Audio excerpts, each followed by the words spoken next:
I don't really like telling my plans on YouTube when they haven't really initiated.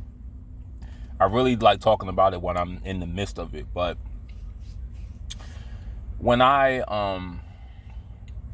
when October comes around, I want to show this college nearby that I have passed, I have some credits, and I would like to transfer over to this school, and I like to attend, and I want to study pre-law. When I graduate, I want to go to a 4-year university, and I want a degree in poli-sci, political science, and possibly, definitely, after I'm done college, I would like to go to law school. That's a goal that I have. I don't really voice on this channel, but my inspiration for that is a movie that I watched called Roman J. Esquire. It's one of my favorite Denzel Washington movies, hands down. I like it better than Malcolm X. Malcolm X is a great movie, don't get me wrong, but it just speaks to me more and the challenges that I deal with, and with my memory, like the character, with my great memory and detail of small shit, and my ability to just read and think deep on things. I would like to specialize in environmental law, but also I want to emphasize everything I talk about on this channel that I feel is unjust, that's an injustice. I would like to help fight against legally. Now, I don't know. I'm just guesstimating that should take 10 years to complete at my pace. So I'm 29 right now. I should start school back up again around precisely 30, January. It shouldn't take more than 10 years. And I'm willing to raise money for everything. Raise money. I don't care what I got to go through. I'm willing to do it. Now, when my 40s come, that's when I'll be, finally established. I have my career, have a lot of money, hopefully. But I don't know what my life is going to turn out to. But it's always a question of, because like I said, a lot of politicians are, licensed lawyers. They pass the bar. A lot of them become senators and governors, and some actually run for president. And after seeing what I saw with Trump, with the things that I fight against, and this is the thing about me, and I'm being 100% authentic with you. I'm not the kind of dude that would want to take advantage of people. I wouldn't want to abuse anybody. That's just not in my character. But I asked myself this question. Is a reason why certain people that are so-called freedom fighters, they live long. They don't die. Like Jesse Jackson is alive and well. Al Sharpton is alive and well. We know both of those guys are snakes and rats. But they're still alive. It's a reason for that. I'm really starting to believe it's a reason why Dr. Umar Johnson is alive. And Tariq Nasheed. Because I'm not calling them agents. I'm not saying that they're snakes. But with everything that they say and they do, why haven't they been pressed, been touched before? I mean, all the things that they talk about, it could have gotten them killed a long time ago. But nobody has touched them. I mean, if anything, if he was such a threat, they would not have Umar on a white television show called Fox Soul. Fox is owned by a white person. Why would they have him on his show? They barely wanted Louis Farrakhan on Arsenio Hall's show. My dad always told me that's why they canceled the show, because they didn't want Arsenio Hall on. They didn't want Louis Farrakhan on the show.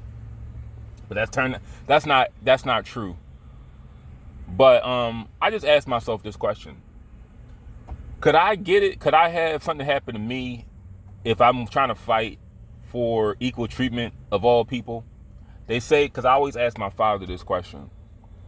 Like, I would ask him, when we were talking, I would say, like, I'm very critical of a lot of movements that have taken place since I've been born and since he's been born. Like, I told you, I thought the Million Man March was a joke.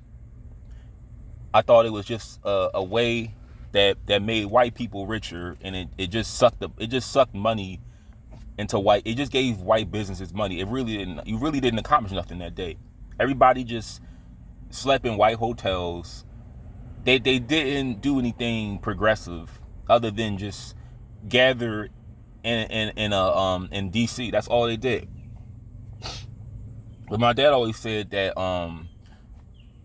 why can't I would just say, why can't we as a people just come together and like we, you know what, it was Black Wall Street. There you go.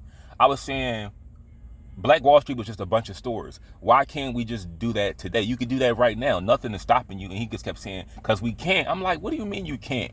If you really want something to be done, it can be done. Like with the boycott, the Montgomery bus boycott, that is proof that even with everything that was going on at the time with Jim Crow, it kills that myth that black unity can be disrupted by white supremacy. I still believe that it's not very much true. But I'm not trying to hold myself to no high regard or anything, because I'm not where I want to be in life. But I'm just saying this. Do y'all think if everything I talk about on this channel that I feel is unjust, would the government try to pop my ass for speaking out against the stuff that goes on in jails, prisons, nursing homes, the unfair treatment that black people pay, like as black taxpayers? We don't get the same treatment as anybody else in this country. If I were to speak out against that and try to, fight for equal treatment of all, would they try to kill me?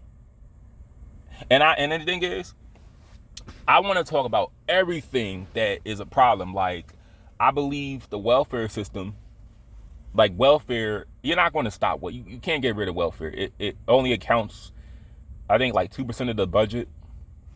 You're not going to get rid of it. But I feel like we need, if I were to like have a march against stopping single mothers from raising kids in black communities, because that's a big problem.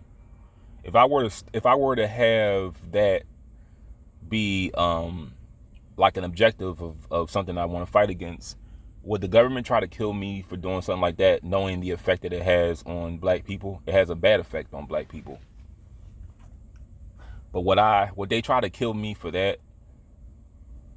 Because I'm just thinking, like, if they really wanted to see me, I mean, they could have done it a long time ago. They could have stopped me from talking on this channel.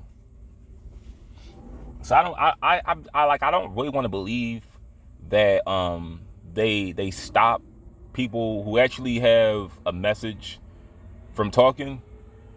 But I just question, I know I probably lost you in this video, but I question, why do the people who speak up for black people the most, why haven't they been touched? It's only if they're being protected by the very people that they say they're against. Because the way Dr. Umar talks, he's been on every mainstream platform that I know of. He's still alive.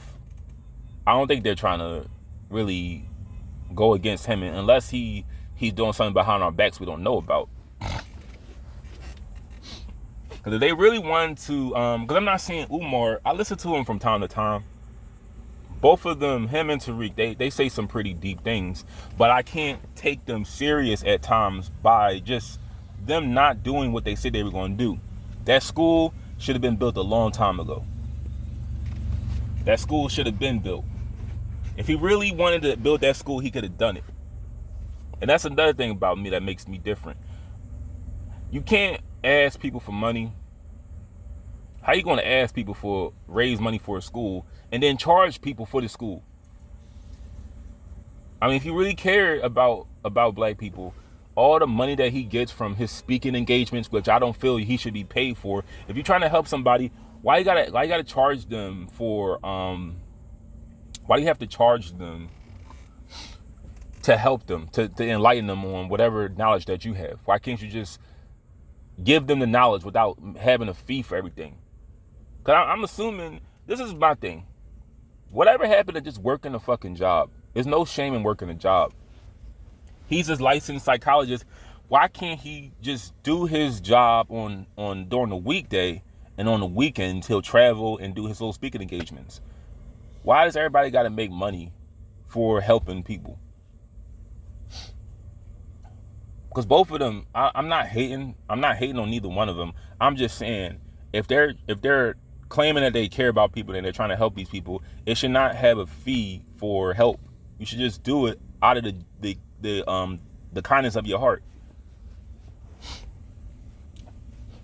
But I come to the understanding that a lot of these guys are just doing this just to get their names out there, put money in their pockets, and sleep with random women.